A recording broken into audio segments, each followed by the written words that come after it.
Olá, tudo bem? O meu nome é João Geraldo Neto e hoje a gente está aqui com a nossa primeira aula sobre tuberculose, esse curso que vai ser tão bacana e tão diferente. E a gente está com uma profissional muito incrível, que é a Raquel Russo, que é uma médica infectologista, que vai trazer para a gente informações básicas sobre a tuberculose. Sabe aquele vídeo que você vai poder compartilhar com qualquer pessoa para poder entender o básico mesmo sobre essa doença que acomete milhões de pessoas em todo o mundo?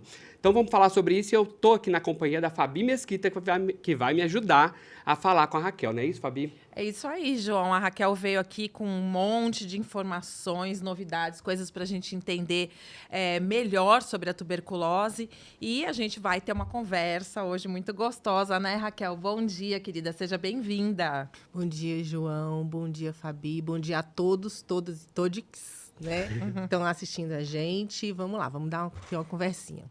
Então, começando bem do comecinho, né? A gente, quando fala de tuberculose, eu lembro, assim, de tempo de escola que as pessoas falavam do Koch, né?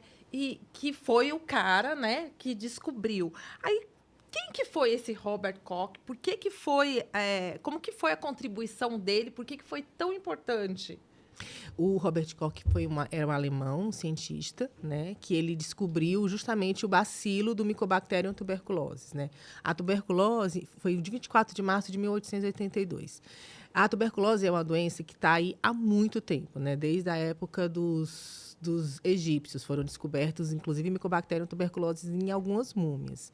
Então, era uma doença que acometia muitas pessoas, não tinha tratamento. Então, depois de muito tempo de pesquisa, foi que ele conseguiu isolar o bacilo do Mycobacterium tuberculosis, e aí descobriu-se o agente causador da tuberculose, que já era muito conhecido há muito tempo, né? E esse... Ai, desculpa, João. Esse bacilo, né, o Mycobacterium tuberculosis, tem nome e sobrenome. Por que ele é tão difícil de tratar? Bem, primeiramente porque ele tem uma transmissão aérea, né? E durante muito tempo a gente focou no tratamento da doença e esqueceu que antes das pessoas adoecerem elas ficavam infectadas. Então, hoje em dia, depois a gente vai conversar, o nosso foco vai no tratamento da prevenção da tuberculose, né? Mas o Mycobacterium, ele é resistente de muitas formas, né? Ele é resistente ao frio, ele se multiplica de maneira muito devagar. Então, por exemplo, ele depende do oxigênio para se multiplicar, mas não necessariamente precisa de muito oxigênio. Então, ele pode estar presente em muitas partes do organismo da gente, até mesmo em locais onde tem uma concentração baixa de oxigênio, como o osso, por exemplo, né? Então, geralmente, eles afetam o pulmão, mas não quer dizer que eles não vão afetar outros locais que tenham menos oxigênio. Então, e a parede celular dele também, ela é uma parede celular rica em lipídios. Então, naturalmente, ela é resistente a muito tipo de medicamento. Então, por isso que ela é tão difícil de tratar. Não são todos os medicamentos que a gente tem disponíveis que conseguem entrar dentro dessa barreira para poder matar o Mycobacterium tuberculosis. Além disso, quando ela entra dentro do organismo, ela fica dentro das células imunológicas da gente. Então, ela vive dentro dos macrófagos. Então, fica mais difícil ainda, às vezes, de acessar ela para poder receber o tratamento. Então, são diversos fatores que o Mycobacterium tuberculosis apresenta, né, que o complexo Mycobacterius, porque o Mycobacterium tuberculosis ele faz parte de um complexo de 5 outras micobactérias, né, que também podem causar a doença, mas ele é o agente mais virulento, mais causador de tuberculose, né? Então, são diversos fatores que aí fazem com que você tenha aí uma maior dificuldade de tratar a doença pelo Mycobacterium tuberculosis, né? A gente antigamente achava que a luz, por exemplo, o sol abre a janela, deixa o sol entrar, né? Matava o Mycobacterium. Na verdade, os raios que chegam para a gente aqui, os raios solares que chegam para a gente, não matam o Mycobacterium. Então, quando você antigamente dizia assim, deixa o sol entrar, abre a janela, o ato de abrir a janela faz com que os aerossóis que têm o Mycobacterium, eles vão embora, eles se dispersem. Mas o sol mesmo em si não afeta ele. Não é suficiente para matar. Não. Os raios solares que chegam até a gente não afetam o Mycobacterium tuberculosis. Teriam que ser outros tipos de raios solares. E o Mycobacterium é uma bactéria, É uma bactéria. por isso é tratado com um antibiótico, né? Isso, é uma bactéria que a gente chama bactéria de crescimento lento, né? Porque ela demora para se multiplicar. Geralmente as bactérias elas se multiplicam muitas vezes em 24, 48 horas. O Mycobacterium pode demorar até 60 dias para poder crescer dentro de uma cultura, né? Então ela tem um crescimento lento, ela vai devagarzinho e sempre, né? Então, por isso que muitas vezes, quando a gente vai perceber que está o Mycobacterium já está com a doença bem estabelecida, porque ele vai de maneira bem insidiosa, bem lentamente. É por isso que diz que a tuberculose é uma doença silenciosa, muitas vezes, Sim. né? Porque ela vai só dar sinal bem para frente, por isso que é importante fazer os exames, né? Que a gente vai até tratar nas próximas aulas. E você falou que essa bactéria, o Mycobacterium, ele está presente, já foi encontrado lá nas múmias, em algumas múmias, né? Qual que é o histórico que a gente conhece, assim, a história da tuberculose que a gente conhece até os dias atuais? Então, se você vai pensar um pouquinho, a gente fala de tuberculose há muitos anos, só que ninguém sabia muito bem o que era, né? Porque você tem óperas que tratam de tuberculose, então era romantizado morrer de tuberculose, era romântico morrer de tuberculose, né? Porque a pessoa, ela ficava triste, deixava de comer e adoecia e tinha tuberculose e morria de tuberculose. Então, era romântico. Você vê La Bohème, se não me engano, se é La Bohème ou La Traviata, que é a mocinha, ela morre de tuberculose de tristeza. Ela acaba desenvolvendo tuberculose de tristeza. Tem filme, livro. Tem filme, livro, Isso. poesia. Muitos pintores antigos tiveram seus parentes que morreram de tuberculose, né? O Picasso teve uma irmã, acho que, não me engano, foi o Picasso que teve uma irmã de 15 anos que acabou falecendo de tuberculose. Então, a tuberculose ela é retratada nas artes há muito tempo. Antigamente, ela era chamada até de peste branca, né? Por quê? Porque as pessoas ficavam doentes, ficavam anêmicas, perdiam sangue e ficavam brancas. Então, algumas pessoas até gostavam de pegar a tuberculose e eu vou para o campo para tratar a minha tuberculose, né? E aí, isso foi romantizando um pouco a TB, né? E aí que a gente tem aí alguns países da Europa que são mais frios um pouco, conseguiram acabando controlar o que a gente, às vezes, em alguns países que são os mais quentes, a África, a América do Sul, tem um pouco mais de dificuldade de controlar. Mas a tuberculose, ela está aí há muito tempo, né? Se você pensa naquelas cantoras do Moulin Rouge, que também... Então, ela está muito ligada à boemia, ao ato aos artistas que fumavam, que bebiam, justamente. Por quê? Por que acontece, né? Você acaba se alimentando menos, você tem uma queda um pouco da sua imunidade, e aí você acaba desenvolvendo a tuberculose. Por isso que qual era o tratamento antigamente, né? Era ir para o campo, para se alimentar, respirar o ar puro, parar de beber, parar de fumar, e aí você conseguia, às vezes, recuperar a sua imunidade e conseguia tratar a tuberculose, conseguia se curar da tuberculose, né? E aí você falou que a gente teve a peste branca, chamada peste branca, né? Mas a gente teve alguma epidemias, ou grandes epidemias ao longo da história de tuberculose? A gente tem um crescimento de tuberculose sempre muito grande.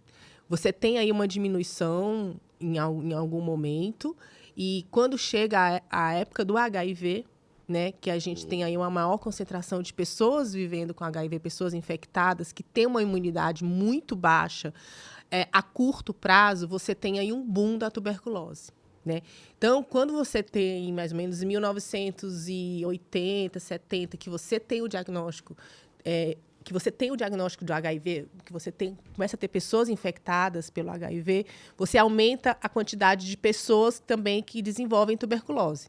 Porque a tuberculose ela nunca deixou de existir, mas era ligada a essas pessoas boêmias, era ligada às pessoas que tinham câncer, que tinham imunidade baixa.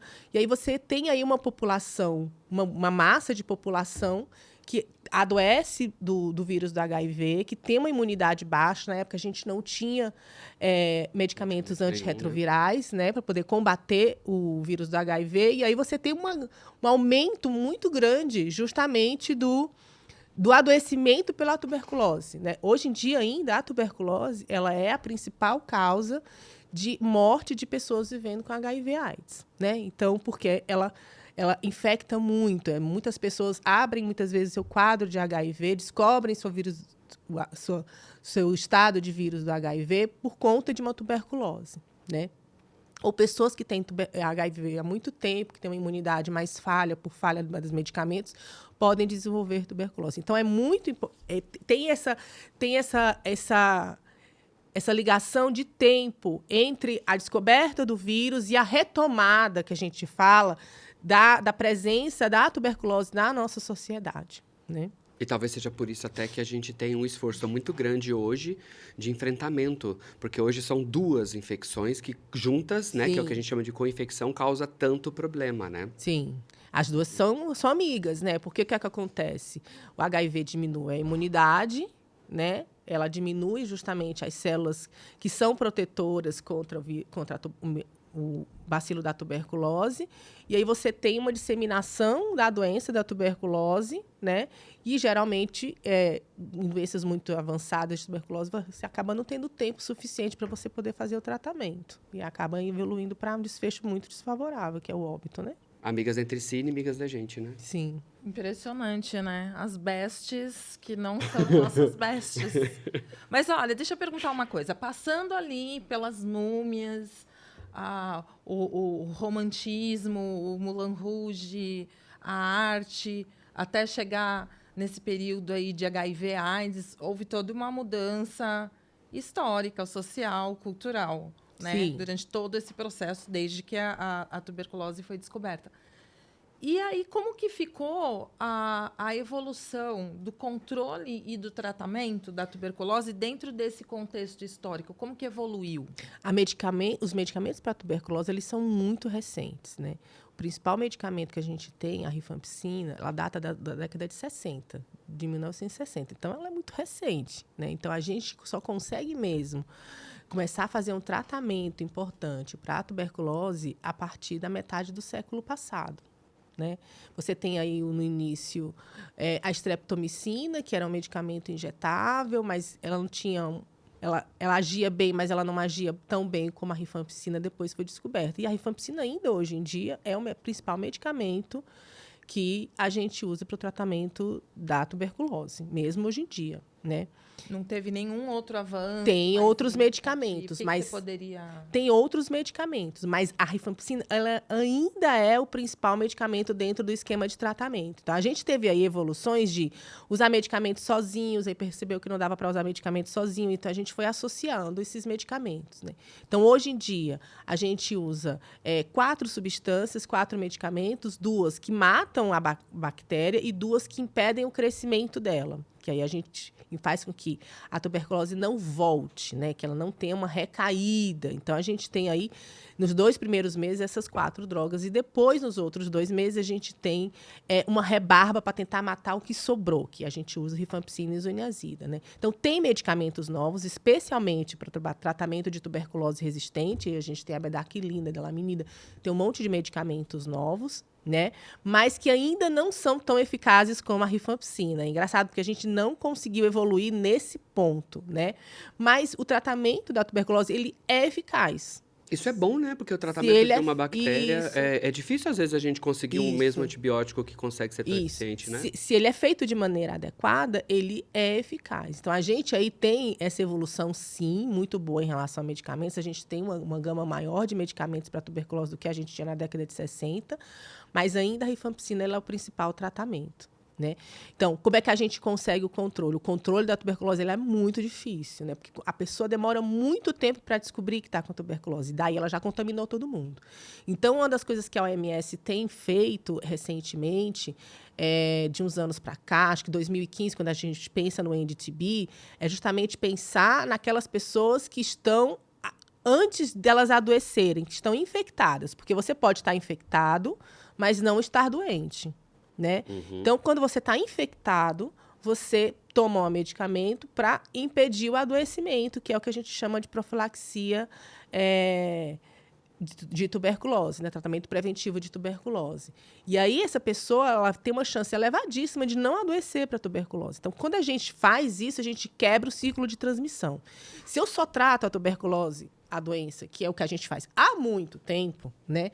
Vai chegar um momento, antes eu descobrir que aquela pessoa tem a doença, ela já contaminou outras pessoas, porque é uma transmissão via aérea, né? Então, ela já contaminou outras pessoas. Então, o mais principal hoje que a gente pensa para o controle é justamente isso. Eu descubro aquela pessoa que está doente, eu vejo as pessoas que estão em torno dela, vejo quais delas estão infectadas, têm a infecção e trato essa infecção antes que ela adoeça. Entendeu? Entendi. Aí você falou aí que a transmissão é aérea, né? Já tinha falado anteriormente. E aí eu queria saber o seguinte: existem lugares onde é mais arriscado haver essa transmissão? E se sim, por que acontece uma transmissão em determinados lugares mais frequente? O que aumenta ou diminui o risco? O que a gente fala, a transmissão da tuberculose, ela precisa de um contato um pouco mais prolongado. Ela é diferente do Covid, né? Então, geralmente a gente considera o contato de tuberculose e a presença mais ou menos juntos durante 4 horas de uma maneira mais constante. Porque quando a pessoa tosse, ela libera no ar os aerossóis, onde tem o Mycobacterium tuberculosis dentro, né? E aí, outras pessoas vêm e inalam e podem ser contaminadas. Mas esse contato, às vezes, a gente considera ele um pouco mais prolongado. Então, não vou te dizer que existem lugares que não têm o maior risco, né? Às vezes você trabalha dentro de uma sala fechada de ar-condicionado com uma pessoa que está tossindo do seu lado, que está com tuberculose e você não sabe. Obviamente, você vai ter muito mais risco de pegar tuberculose aí nesse local do que, por exemplo, dentro do metrô na praia, né? Porque na praia está todo mundo livre, leve e solto lá. Os aerossóis estão todos lá dispersos, mas de uma maneira menor concentrada. Então, não existe um local que a gente disse assim, você não pode ir para esse local porque você pode pegar a tuberculose. Não existe esse local. O que a gente fala é um contato um pouco mais prolongado. Quais são esses contatos mais prolongados? É dentro de casa, né? Porque você não percebe que você está adoecendo, né? Então, é dentro de casa. É no local de trabalho, né? Que também você está do lado de outras pessoas. É na escola, né? Quando a gente pensa também em pessoas em situação de alta vulnerabilidade, pessoas em situação de rua, dentro também, às vezes, dos abrigos, né, que você está lá, a pessoa, e está lá dormindo com aquelas mesmas pessoas, isso quando é a vaga fixa, né? Então, não existe uma prevenção. Não, as pessoas que estão, por exemplo, presas também. Também. De liberdade. Por quê? Porque estão lá dentro, dentro daquele local, mais de 4 horas junto com aquela pessoa. Então, né? nesse caso, é importante também monitorar as pessoas próximas. Como que funciona? Se você descobre que uma pessoa tem tuberculose, aí é feito um monitoramento das pessoas mais próximas do entorno. Isso. Como que funciona? Geralmente, a gente descobre que a gente tem uma pessoa próxima que teve tuberculose. Eu procuro um local de atendimento médico, né, e digo, olha, eu tenho tive contato com tuberculose. Meu colega de trabalho, minha colega da escola, pessoa morando na minha casa. Aí a gente pensa assim, casa, né? Só quem está dentro de casa. Mas tem gente que, às vezes, tem gente morando no quintal e que frequenta a sua casa o tempo todo. Então, também está incluído nisso. Aí você vai no médico, ele vai te avaliar para saber se você tosse, se você está com sintoma respiratório ou não. Se você tiver com sintoma respiratório, tem que ver se você já está doente por tuberculose, né? Descartando que você está doente por tuberculose, vai fazer alguns exames, como raio-x, o PPD, que vai ver se você está infectado pela tuberculose. Se você estiver infectado, você toma um remédio. Mas isso é quando a pessoa procura, sei lá, eu moro com o João está com tuberculose, daí eu procuro. Mas o sistema de saúde, existe alguma busca ativa nesse sentido? Geralmente, quando a gente faz o diagnóstico de tuberculose em uma pessoa, a gente investiga todos os contatos, né? A gente pergunta para a pessoa que está doente, né, que está afetada, quais foram os contatos que ela dá. E a gente espera que ela dê os contatos para a gente. E esses contatos a gente já vai buscar para poder avaliar. Tem algumas situações que as pessoas não falam dos seus contatos todos. E a gente não existe uma maneira invasiva da gente fazer isso. Então, a gente precisa que a pessoa informe para a gente quais são os seus contatos. Alguns casos, né, a gente faz visita domiciliar para ver quais os que ainda não foram falados. A gente se preocupou muito com criança, né? Porque a criança ela vai ter um diagnóstico muito mais difícil, né? Então, criança também adoece de tuberculose, ela não transmite, mas ela adoece de tuberculose e ela morre de tuberculose. Ela não Ela não transmite? transmite? Não. Geralmente, crianças não transmitem, porque elas não têm o ato de tossir forte. E elas têm pouco bacilo. A criança, você não considera como uma transmissora. Quando você diagnostica uma criança com tuberculose, você tem que procurar um adulto que esteja doente, porque ela pegou de alguém. Entendeu? Porque ela não tem uma força de tosse suficiente para expelir o bacilo, né, os aerosóis, e geralmente ela tem pouco bacilo. É diferente, por exemplo, quando vira adolescente. O adolescente ele tem tuberculose muito mais grave do que muitos adultos, por causa da mudança hormonal. Então, o adolescente, às vezes, tem formas mais graves do que outras pessoas, do que outros adultos, né?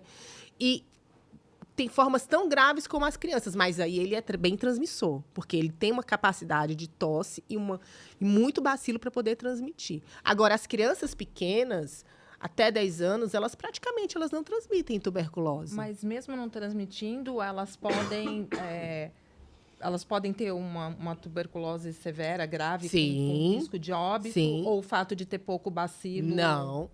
Porque as crianças, até 5 anos de idade, elas têm uma elevada chance de óbito por tuberculose, porque elas não vão ter a tuberculose que fica dormindo dentro delas e aparece. Elas vão ter uma forma aguda da doença, né? Então, elas vão ter meningite, elas podem ter tuberculose óssea, tuberculose disseminada, né? Então, por isso que a gente tem tanta preocupação com crianças, especialmente abaixo de 5 anos, porque geralmente desenvolvem tuberculoses mais graves. E é aí Tem que uma entra a BCG? chance, tem uma chance maior de desenvolver tuberculose mais grave, tuberculose disseminada, e o óbito é para mais de 50%. Né? Por isso que a gente vacina para a BCG. A BCG ela não vai impedir a criança de ter tuberculose. Ela vai ter tuberculose, mas ela não vai ter formas graves. Né?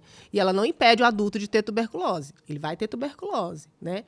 Mas ela a gente dá a BCG, especialmente no nascimento, para aquelas crianças não terem tuberculose grave até os seus 5 anos. Porque até os 5 anos elas são formas muito graves de tuberculose. Então, ela pode ter tuberculose pulmonar, tuberculose ganglionar, tuberculose pleural, mas aí ela não vai ter meningite por tuberculose, ela não vai ter tuberculose óssea nem disseminada.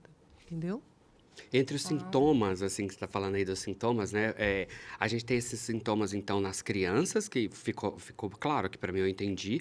Mas e nos adultos, como é que funciona? Existe diferença, por exemplo, de adolescentes, de adultos e de idosos? Os sintomas ou é muito parecido? O principal sintoma é tosse, tá? Ah, mas se o cara não tem tosse cheia, o principal sintoma é tosse. Tá. É porque antigamente falava tosse seca, né? Antigamente falava tosse seca. Hoje em dia não tem mais isso. Não, é tosse, né? Aí você tem associado outras coisas, como perda de peso, né? Uma perda de peso que você não quer perder, porque hoje em dia todo mundo quer perder peso. Uma perda de peso que você não quer, né?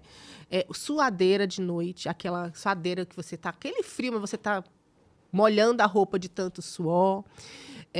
A febre, às vezes é uma febre, que não é uma febre que é uma febre importante de 39. É uma febre baixinha, todo dia, ela tem horário, né?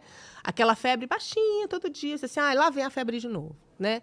É uma perda de apetite. A perda de apetite, ela é muito importante, né? Então, são esses os principais sintomas. Então, quando a pessoa chega, às vezes, com esses sintomas, você já tem que acender o sinal para tuberculose. Pode ser outras coisas? Pode. Mas tuberculose tem que ser descartada. Porque a gente vive num país de muitos casos de tuberculose, de uma alta carga de tuberculose. Descartada não, ela tem que ser considerada, no caso. Ela tem que ser descartada, ela tem que ser investigada para ser descartada. Pode ser outra coisa. Entendi. Ela pode ser outra coisa? Pode. Ela sempre tem que estar no rol de diagnóstico diferencial. Entendeu? Eu tinha um professor que dizia para mim, olha, lúpus, linfoma e tuberculose sempre pode dar tudo. Né? Então, sempre está no diagnóstico diferencial de todo tipo de doença. Porque pode dar qualquer tipo de sintoma. Os principais são esses, mas qualquer coisa pode dar.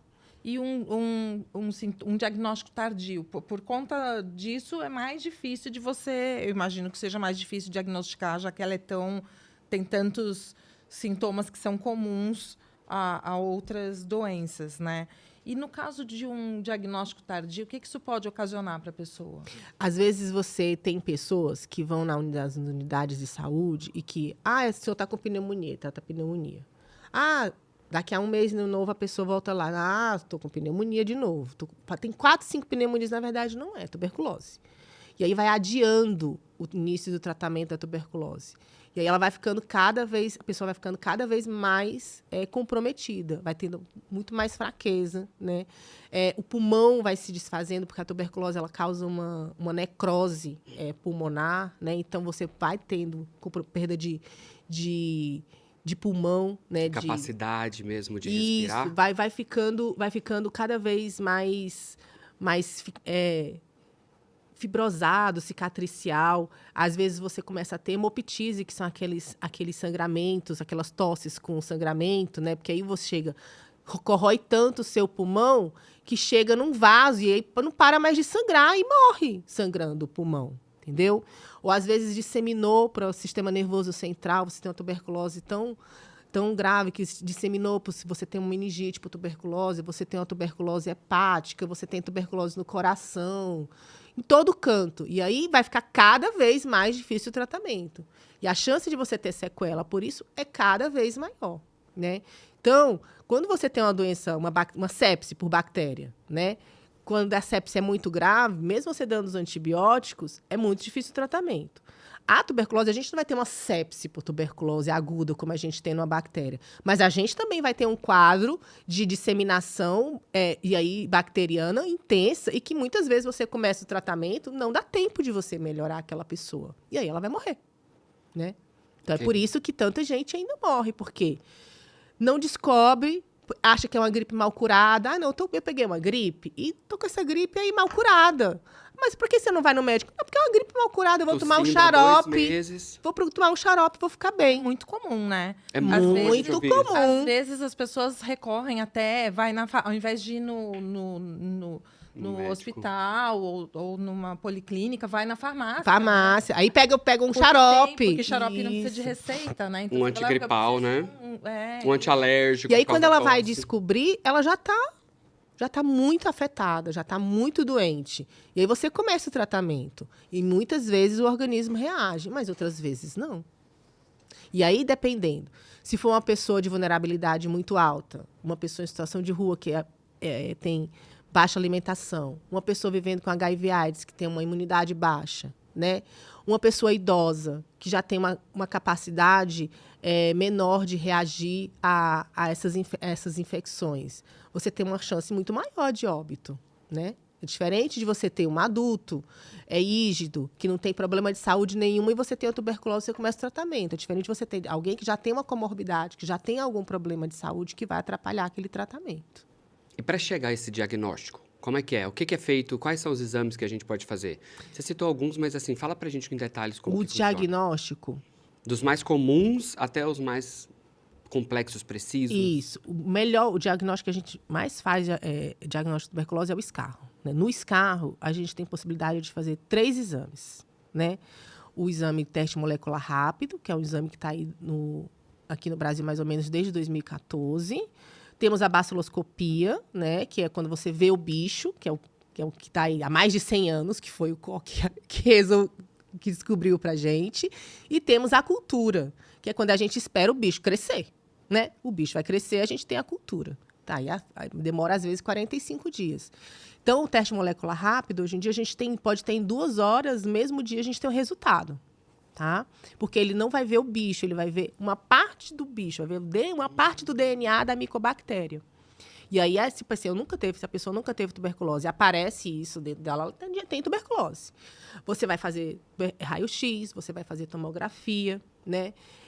Você vai ver a parte clínica. Aí, muitas vezes, o paciente é um paciente vivendo com HIV/AIDS, que veio todos os exames negativos, mas ele tem muitos sintomas de tuberculose, você trata. Entendeu? Porque ele também é um paciente que vai ter poucos bacilos, muitas vezes. E aí você não vai achar o bicho.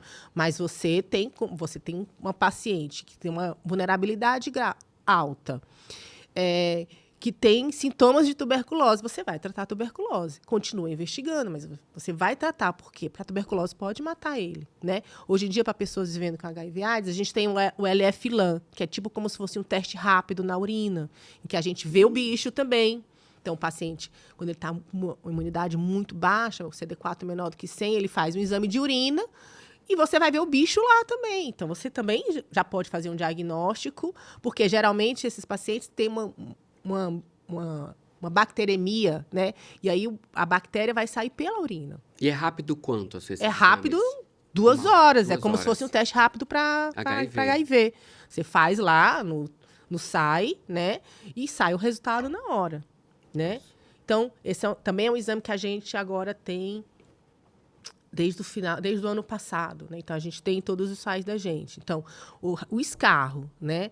E o raio-x de tórax, apesar de serem exames muito antigos, ainda são os melhores exames. E são exames que a gente tem em todos os lugares. Aqui em São Paulo, a gente tem toda a rede. Qualquer UBS que você vai, você consegue fazer o exame de escarro.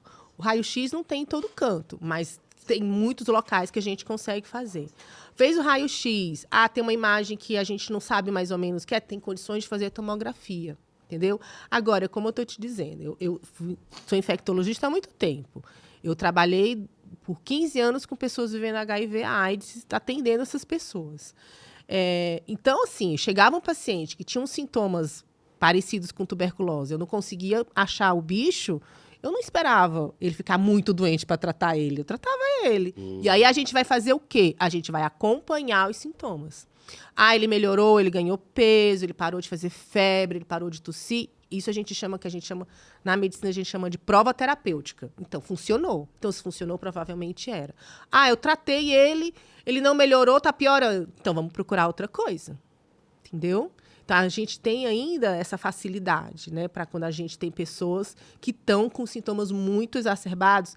E como crianças, muitas vezes, a gente não consegue fazer com que ela tussa para dar um diagnóstico de escarro, né? Então, a gente vai fazer um diagnóstico baseado em contato com os pais, no exame de imagem, nos sintomas que ela tem, e vai começar o tratamento. Ela melhorou? Vamos seguir em frente. Ela não melhorou? Vamos procurar outra coisa. E que outros exames que a gente tem, assim, que você falou, o exame mostrou o braço, assim? A gente tem os testes de contato prévio, né? Que é o que a gente faz nos contatos. A gente tem o PPD, que é a prova tuberculínica, que a prova tuberculínica você injeta no subcutâneo, embaixo da sua pele, um derivado proteico do Mycobacterium, e o seu organismo ele vai dizer se você teve contato ou não com aquele bicho, né? Como que funciona? Eu sempre conto a história da Dona Maricota e seu Francisco. Adoro essas histórias, é muito bom para ilustrar, né? Não, é porque é muito difícil de entender. Tem muita gente da área da medicina que às vezes não entende. O que é que acontece? O seu Francisco é um caixeiro viajante. A Dona Maricota, ela vive lá naquela cidade. Então, o seu Francisco é o Mycobacterium e a Dona Maricota é o nosso sistema imune.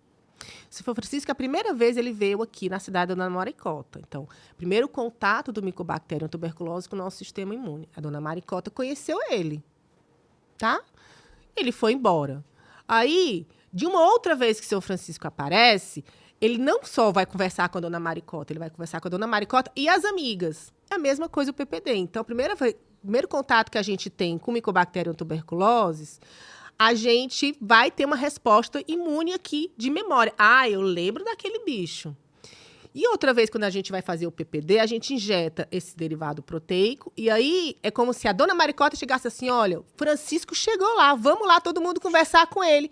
E aí vai dar uma reação no seu braço. Vai formar um calombo, que é um calombo de resposta imune, que vai dizer, olha, você já conhece esse bicho. Gente, que demais isso. Entende? Mesmo Eu que fico tenha imaginando sido chegando... lá no Mesmo passado. que tenha sido lá no Francisco passado. foi lá Uma vez 5 anos atrás. Uma vez positivo, sempre positivo. Porque a Dona Maricota sempre vai lembrar. Então é um tipo de memória imune... É um ela exame de existe memória ali. imunológica. Memória imunológica. Então, é como o de sífilis, que vai estar sempre ali podendo dar positivo no VDRL, mas não necessariamente vai dar... Não no é VDRL, doença. Não necessariamente... No teste rápido, mas não Isso. necessariamente vai ser positivo. Não necessariamente é doença. Não necessariamente vai dizer, é doença. olha, você conhece esse bicho. Então, já é um alerta de, tipo assim, já teve Isso. contato, bora investigar. E aí, o que a gente usa? Para os contatos, né? Que a gente usa naquelas pessoas que não estão doentes, mas que tiveram contatos. Você investiga. Ela não tem sintoma nenhum. A gente fez a prova tuberculínica. Veio positivo, isso quer dizer que ela já teve contato com a tuberculose. Então, a gente vai lá e trata a infecção, para ela não adoecer. entendeu? Entendi. Gente, que demais. Agora, eu estava aqui pensando, você estava falando que tem a rifocina, que é o principal, tem algumas outras medicações, mas não é, assim, um mundo de opções. Não. E o que acontece? Assim, eu sei que em muitas doenças existem casos de haver uma resistência. No caso da tuberculose, existe também? E o que faz? Existe, a gente chama de TB resistente, né? Multidroga resistente. No Brasil, a gente tem muito pouco, um dos países que mais tem é a Rússia, né? E aí a gente tem que mudar o esquema. Quando a gente tem a suspeita de TB resistente, a gente faz o exame da cultura. Aí, na cultura, você vai fazer o teste de sensibilidade para ver qual medicamento aquele micobactério está resistente. Aí ele vai dizer, olha, ele é resistente a rifampicina, isoniazida, blá, blá, blá. Aí você vai montar um esquema de tratamento com drogas alternativas que sejam sensíveis a ele, né? Então, geralmente, o tratamento de resistência sai de 6 meses. O tratamento normal com esquema básico é durante 6 meses, no mínimo, né? Você sai de um esquema de 6 meses para um esquema de 18 meses. Uau. Muitas vezes com medicação injetável, né? Não é um tratamento, assim, que vai ter uma resposta uau, maravilhosa, mas por isso que tem que ser 18 meses, porque, né, é uma TB mais difícil de você tratar, né? E hoje a gente tem um medicamento que a gente chama de bedaquilina, que vem para substituir os medicamentos injetáveis, porque a gente só tinha antes esquema injetável, com medicação na veia, né? Ou intramuscular. E agora a gente tem a bedaquilina, que faz com que o esquema seja totalmente por comprimido. Tá? Em alguns países, eles fazem um esquema que dá para ser de 6 meses. A gente ainda está um esquema um pouco mais prolongado, porque a gente está usando a bedaquilina ainda com algumas outras drogas. Então, existe, sim, o tratamento é eficaz, tem suas dificuldades, porque tem pacientes que não conseguem usar, às vezes quem tem problema de coração não vai dar para usar, né?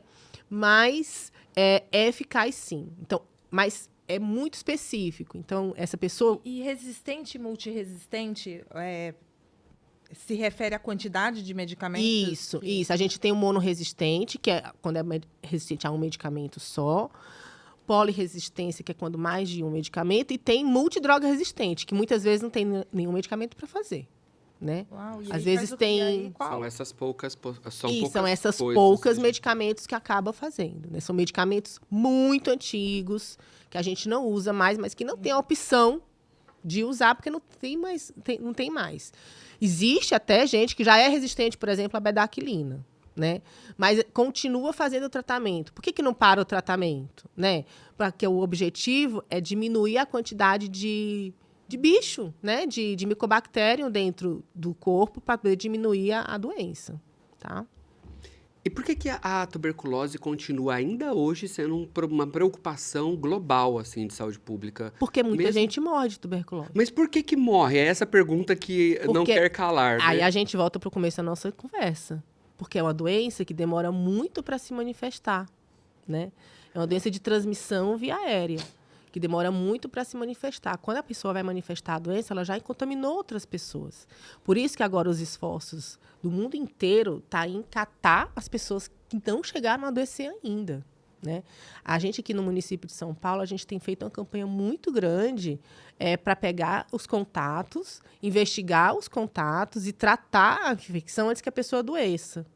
Porque ela demora muito tempo, muitas vezes, para poder fazer o diagnóstico. Então, os principais medidas que tem se feito no mundo inteiro é diagnosticar muito, tratar logo e pegar os contatos. E na pandemia, a gente teve uma perda muito grande, né? A gente voltou 5 ou 6 anos atrás em termos de controle da tuberculose. Porque eu não entendo por que as pessoas não colheram o exame de escarro para as pessoas que estavam com Covid. Né? Ainda não consigo entender isso, mas o diagnóstico de tuberculose caiu em mais de 50% no mundo. É porque, teoricamente, se a pessoa já estava dentro do hospital, facilitava você já captar, né? Não colhiam. Eu acho que pode ter sido o pânico, né, Raquel? Isso. Dessa coisa do pânico de uma doença que era muito mais fatal, né? Se a gente pensar que, na verdade, não era mais fatal. Como você mesmo disse, ela era mais rápida de infectar, né? Matou muito... É E engraçado. ela mata mais rápido também, né? Isso. A tuberculose, ela por muitos anos foi primeiro lugar em óbito por doença infecciosa no mundo. Perdeu por Covid durante 2 anos. Agora ela já está ganhando novamente, né? Ela vai ultrapassar fácil. E 5 anos que a gente perdeu e ela adiantou, Por aí. né? E aí o que a gente vê... Ela é da resistência mesmo, Ela né? é da resistência, Ninguém caraca, solta a mão de maluco. ninguém. Lá mais ou A menos gente isso. precisa pensar isso, né? E é engraçado porque a gente teve um momento de pandemia que a gente ficou dentro de casa, com pessoas que não sabiam que estavam doentes. Ninguém usa máscara quando está dentro de casa. Então, aquele contato virou muito mais contato. Então, a gente dobrou a quantidade de pessoas infectadas. Por quê? Porque elas não saíam de casa, ficavam com a pessoa doente sem diagnóstico. Então, hoje em dia, a gente aumentou muito a quantidade de diagnóstico da gente. Por quê? Porque a gente está diagnosticando aquelas pessoas que não tiveram diagnóstico na pandemia e os contatos delas da pandemia, né? Porque eles estão começando a adoecer. E a tuberculose latente? Assim, explica assim para a gente que não entende exatamente o que é, e como que faz para diagnosticar. Então, a tuberculose latente, o Mycobacterium entra, né? Ele vai se alojar no pulmão, ele vai... Aí você tem 2 caminhos. Você vai para a doença ou você vai para o estado de latência, que é isso. É um equilíbrio entre o sistema imune e o Mycobacterium, em que ele está lá, quietinho, né? Até a pessoa ter algum problema de saúde, ou imunidade mais baixa, que aí ele vai começar a se multiplicar. O nosso organismo consegue controlar ele de uma maneira que não consegue matar, né? Mas consegue deixar ele em estado de latência. É tipo como se fosse uma pessoa vivendo, assim como o falador, a pessoa vivendo com o vírus e o vírus não manifesta. É isso. E aí tá lá em estado de latência. Aí vai chegar uma hora que dá um estralo, a pessoa adoece. Porque o Mycobacterium consegue driblar os mecanismos de defesa do organismo para conseguir se multiplicar e causar a doença. Mas a pessoa tem algum sintoma? Nada. A única coisa que a gente vai conseguir saber que ele está lá é com o PPD. Mas ela transmite? Não. Também não? Também não, porque ela não está doente.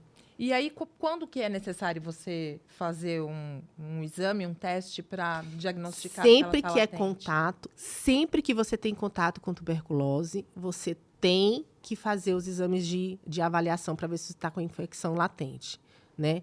Se você está com infecção latente, deu um PPD positivo, essas coisas, você toma o remédio. Aí o remédio, que antes era por 6 meses, que era a isoniazida, agora a gente tem um remédio por 12 semanas, uma vez por semana.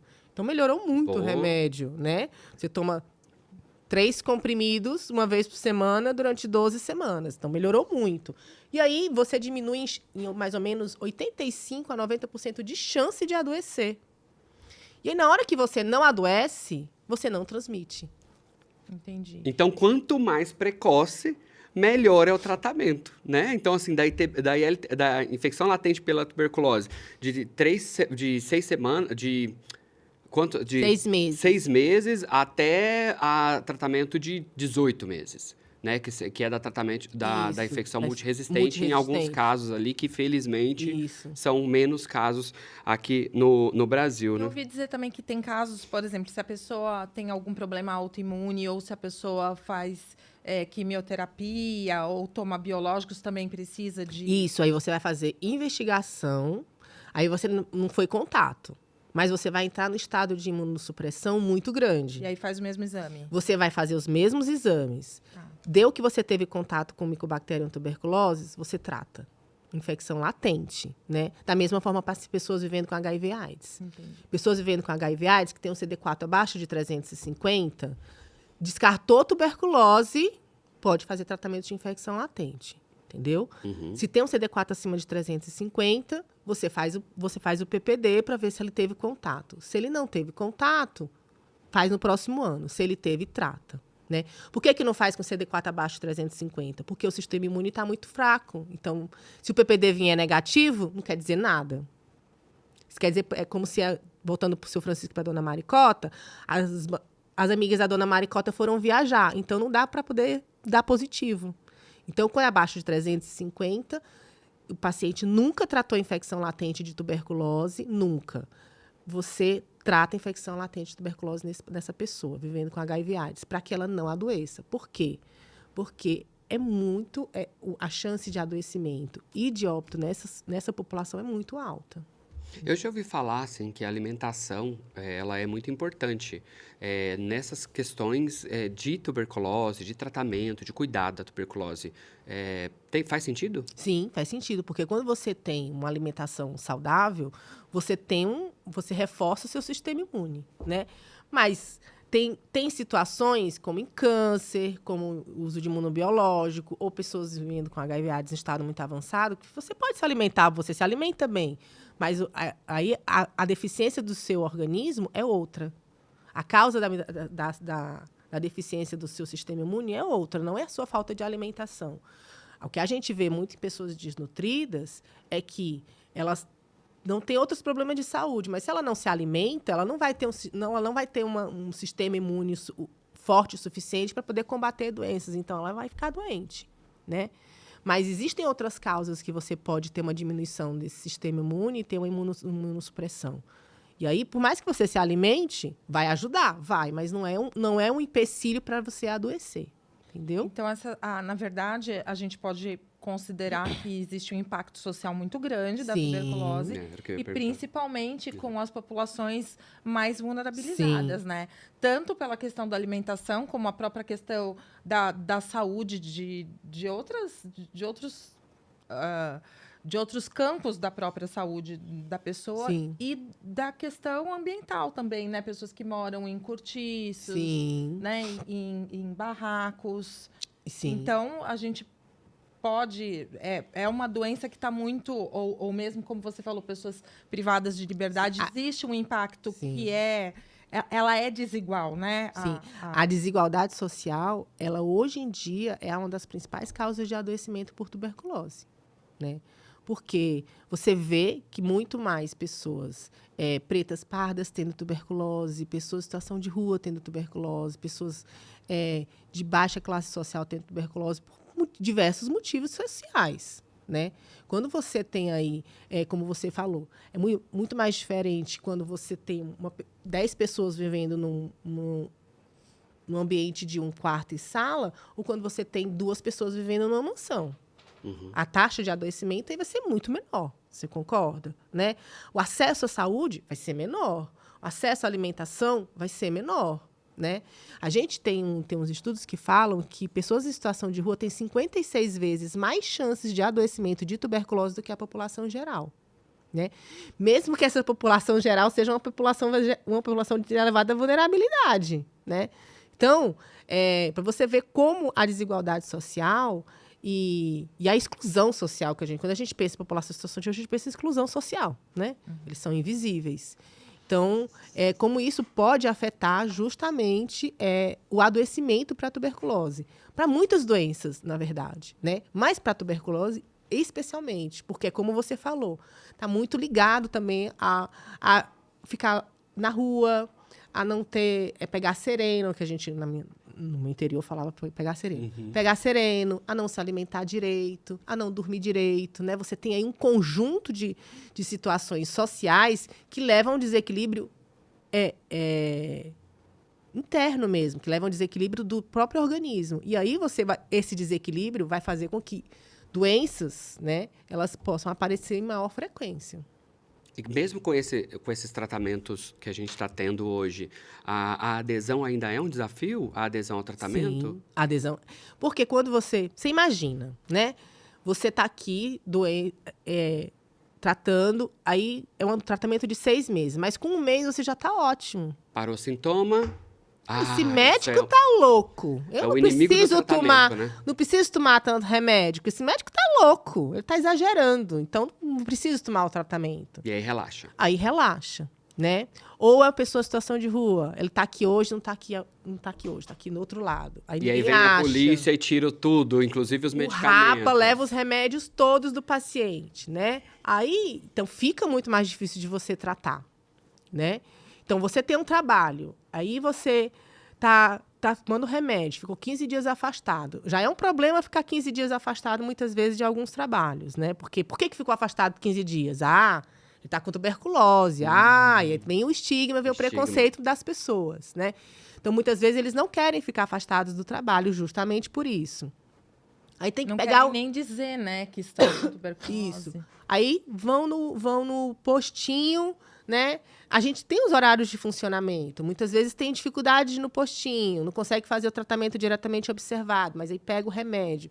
Aí esquece de tomar o remédio. E o que é o tratamento diretamente observado? É quando o paciente vai na UBS, na unidade de saúde, e o profissional de saúde dá o remédio para ele e vê ele tomar o remédio. Inclusive, eu soube até que hoje em dia, aqui em São Paulo, tem um tratamento diretamente observado que eles fazem pelo celular, aonde o médico profissional, a equipe de saúde liga para o Sim. paciente e conversa para ele tomar o Sim. medicamento. Que a gente chama o tratamento TDO online. Que, né? que é algo que facilita a adesão também, Sim. né, doutora? Porque aí ele não precisa ir até a unidade de saúde. Então, Sim. você economiza dinheiro com vale transporte, com tempo, né? Sim. Então, a gente tem diversas opções hoje em dia de TDO. Mas, às vezes, o paciente não consegue. Às vezes, ele está num trabalho que não consegue parar para pegar o celular. Ele pode se sentir exposto, né? Tem todas essas coisas. Às vezes, existe um autopreconceito também, né? Que ele também alimenta ali. Às vezes, não quer ir no posto pegar o remédio, porque a vizinha vai ver que ele está pegando remédio,